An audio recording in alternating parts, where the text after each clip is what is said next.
Eyewitness Testimonies. So the following is eyewitness testimonies of the Yeti.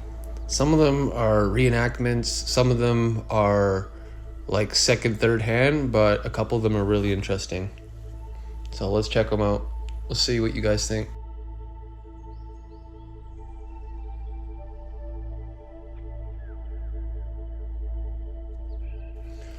So this first guy claims that he hunted a little Yeti called a Temu, and they actually shot it and scalped it. So we can listen to this guy talk. We are coming group, by horse. We got some light machine guns, and the young Temu is coming, and we shoot it down. And we use the skin. We brought it into India. How big was this Yeti? What you call the Temu? That's small size one. It's like about 5 man size, Some are Temus and bigger. That man killed, that's a very big one. It's gonna be about 7-8 feet. And what did it look like? It looked like man. Everywhere there is a Yeti. Most time they are staying in this wild area, This doesn't want to disturb by any human beings. Narahari Nath tells of his encounter with the creature. I saw a Yeti while I was trekking with 60 other people in the western Himalayas. I was 100 yards ahead of my friends when I saw an ugly-looking black creature walking like a man.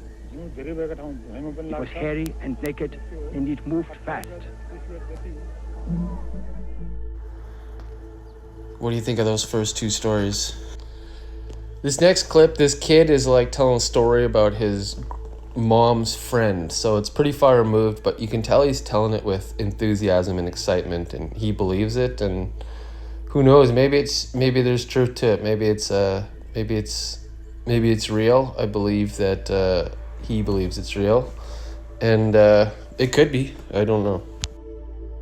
Grandmother's friend went into the wood, to get to collect some bamboos for their roofing, and she got lost in the middle of the forest. And she met with a Yeti, and the Yeti took her to a cave where he used to live, and she was fed with raw meat for about 5 months. Rainier Messner is probably the most famous mountaineer of all time, and this guy has accolades more than anyone you'll ever meet, so his story is very interesting. And later in his life, he went on to describe it as some type of bear, a Himalayan bear, but if you listen to his early interview, that's not really what he describes actually that he saw and experienced. Messner, probably the greatest mountaineer of all time, doubted the Yeti's existence, until a recent encounter. I was walking for a long time in eastern Tibet, and it was not night, it was getting evening, at 4 o'clock in the evening. Calculating our timetable would be at 6-7 o'clock in the evening. I came through a high wood place, 4,200 meters, it's about 14,000 feet. And there maybe a Yeti was sleeping or something like that. And he got up, he stand up on 2 legs, and he ran away on 4 legs. And seeing the footprints and seeing the figure, I immediately was thinking this exactly the animal matching the legend figure I had in my mind from all these discussions and these sayings in the base camps and in the Sherpa houses when I was on expedition. Maybe a length of 32-35 centimeters, quite a big one. Had nails in front like a bear, but a bear has only a footprint like this. Shipton's footprint has no nails, and my one has nails because this is in the mud, you see it much clearer. And the Tibetans and the Sherpas also say that he has big nails, and I was following the footprints for 3 kilometers. When you saw it for that first time, can you describe what it looked like? It was bigger than a man in my vision, but I was on a distance of 10 meters, so it was my impression it's bigger than me. It was quite hairy and strong, with short legs, and the face was a little bit more white or clear than the body. The body was quite dark brown, black hairs, long hairs, and he has quite a lot of hairs on the head. Listen to that description. Like, first of all, he says he's 10 meters away. That is not that far. And he's describing this thing with having a clear face and like more hair on its head. And I don't know. So I think he maybe like just rationalized it away later on in life or something. The next one, this girl was attacked by a Yeti while tending to some cows, I believe. This story is amazing. I believe this is probably one of the real ones. You can see the fear and terror in her eyes, and there's a lot of interesting things they state about the story, that like the yaks had their heads like twisted off and stuff, and just the trauma of this girl, and the fact that you can actually literally hear it from her own mouth that she had this experience. This one I think is one of the most amazing, iconic ones in modern times that we have.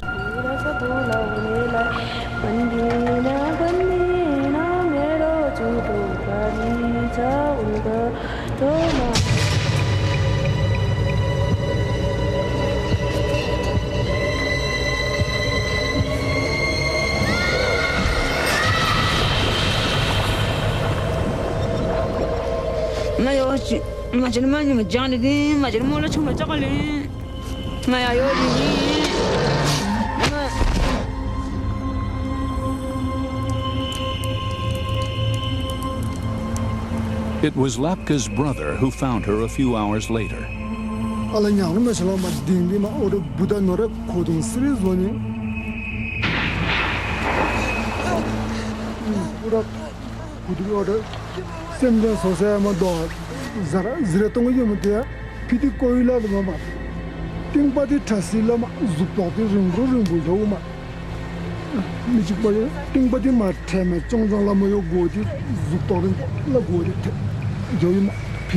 When the girl came to, she found that the creature had killed 5 of the yaks by breaking their necks. It's hard to find much about this Japanese expedition, but there's a famous photo of a footprint that came from it, and the Discovery Channel did a documentary and they featured these people.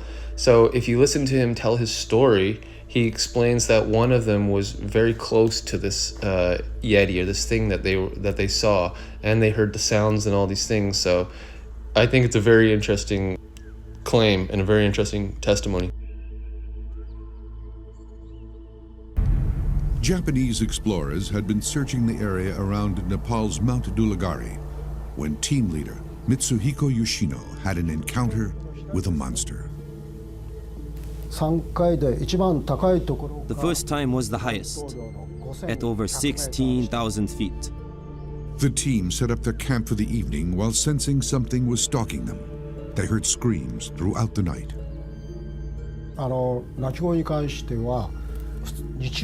We heard the Yeti's cry over a period of 2 days.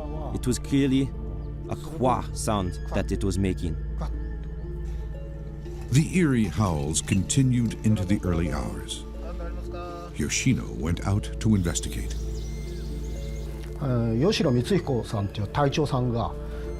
Expedition leader Mitsuhiko Yoshino saw an animal covered in hair. He saw the animal standing there, and when it came down, he said it came down on 2 feet.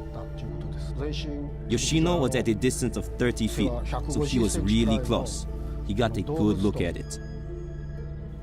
Overcome with fear, he was unable to get a photograph. I failed to get a picture. The lens fogged up. If you bring it out of your tent suddenly like that, it gets all misted up. That's why I couldn't get a photo. It's too bad. If we had a picture, it would make life so much easier.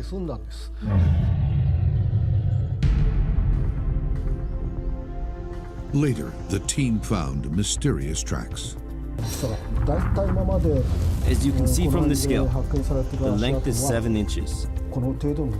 The footprints are about this big, from 7 to 8 inches. So it's really pretty long and thin. Compared with human feet, it's really slim. That's a defining characteristic. So we know that there is something out there, but it's undefined, so it's a little difficult. Yeti hasn't been given zoological classification, so it's...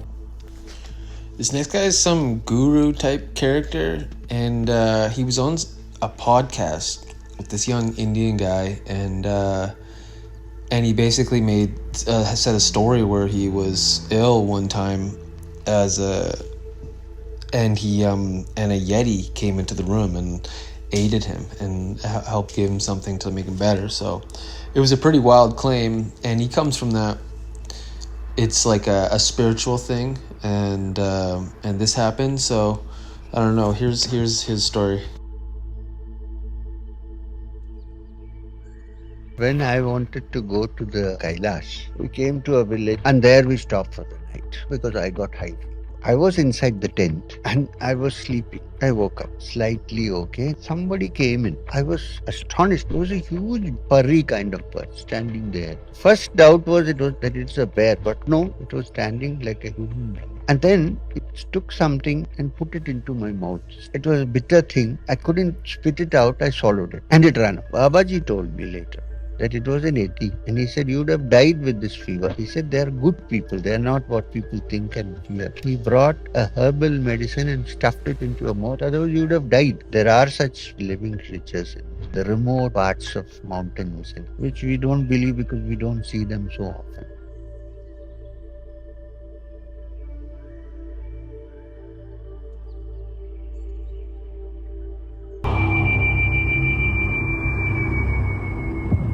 In 1970, Don Whillans led the reconnaissance for a British climb on Mount Annapurna. We were moving through deep snow, and it was fairly exhausting. The evening we set up base, we just put our packs down to make camp, when there was a commotion at the back of me. I turned round just in time to see something drop out of sight behind the ridge. But night was coming, so I put it to the back of my mind.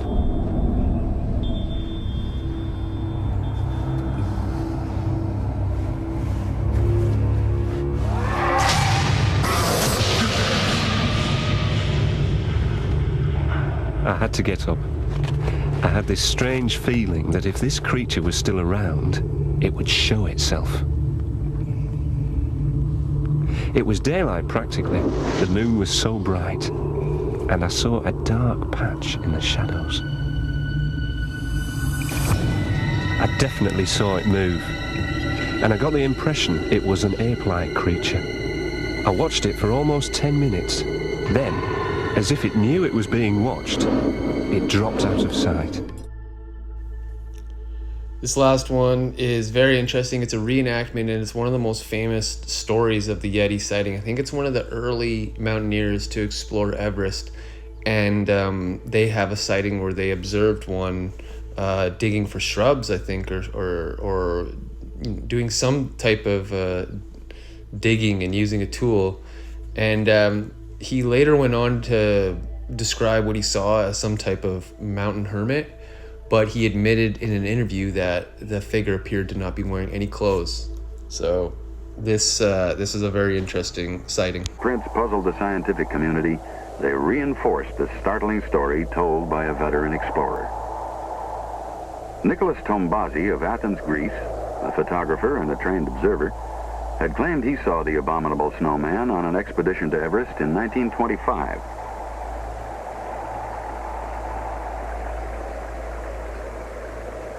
Almost never seen by Westerners, the snowman was glimpsed by Tombazi in a clearing only 300 yards away. Tombazi described it as a dark and hairy, man-like creature that was grubbing for roots with a stick. That's it. That's a very interesting story. It's very hard to find Yeti testimonies on tape, but those are some of the interesting ones. I hope you all enjoyed, and thanks for watching.